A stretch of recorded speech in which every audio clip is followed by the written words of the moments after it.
Our main story today is landfills. As you may know, Hong Kong loves food. Between producers, sellers, and consumers, 40% is being thrown away and it is continuously increasing.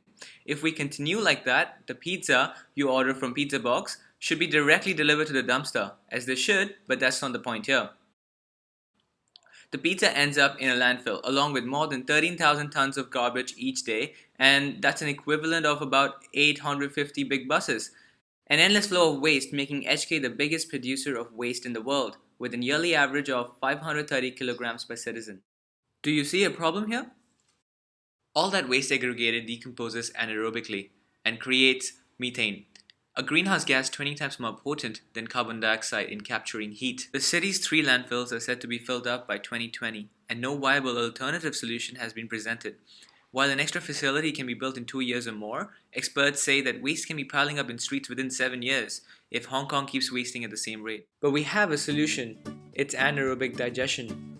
How can anaerobic digestion solve Hong Kong's landfill problem? Anaerobic digestion is a process by which biodegradable materials such as animal and food wastes are broken down in the absence of oxygen, producing biogas and biofertilizers.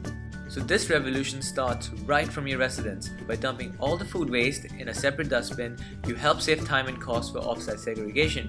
Food waste is then transported to the pre-treatment facilities.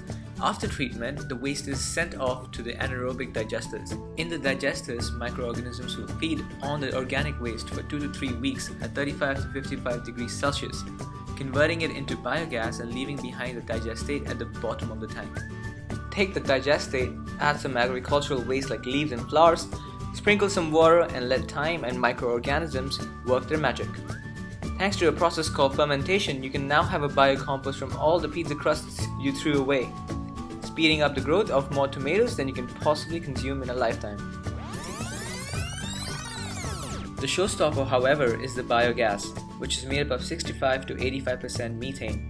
Methane has multiple applications owing to its high energy per mass value of 39,820 kilojoules per kilogram. Biogas from the digester is treated to remove traces of hydrogen sulfide, a corrosive gas that smells like rotten eggs. This cleansed biogas is burned to generate heat and power, thus proving invaluable as a source of renewable energy. The biogas can be further cleansed of carbon dioxide and injected into the natural gas grid. And if this wasn't impressive enough, the biogas created can be subjected to high pressure in order to produce methanol. With a bit of conditioning, it can replace your everyday fuel. Yes, that pizza from Pizza Box can be deliciously useful after all. So how can we implement anaerobic digestion in Hong Kong? Hong Kong government is aware of its benefits and has proposed organic treatment facilities in Siu Ho Wan and Sha Lin to digest 500 tons of food waste per day and produce 14 million kilowatts of surplus electricity per year, enough to power 3,000 households and reduce 25 tons of greenhouse gases emissions per year. This leaves 2,700 tons of food waste still adding to our landfills. So what are our options? Hong Kong already has anaerobic digesters operating in Yuen Long, Tai Po, Fan Ling and Sha Tin for sludge treatment. These digesters are over-designed and are currently underutilized. Food waste can be co-digested with sludge in these existing digesters, thus optimizing cost, time and space. That's it folks, that's a wrap. Yes!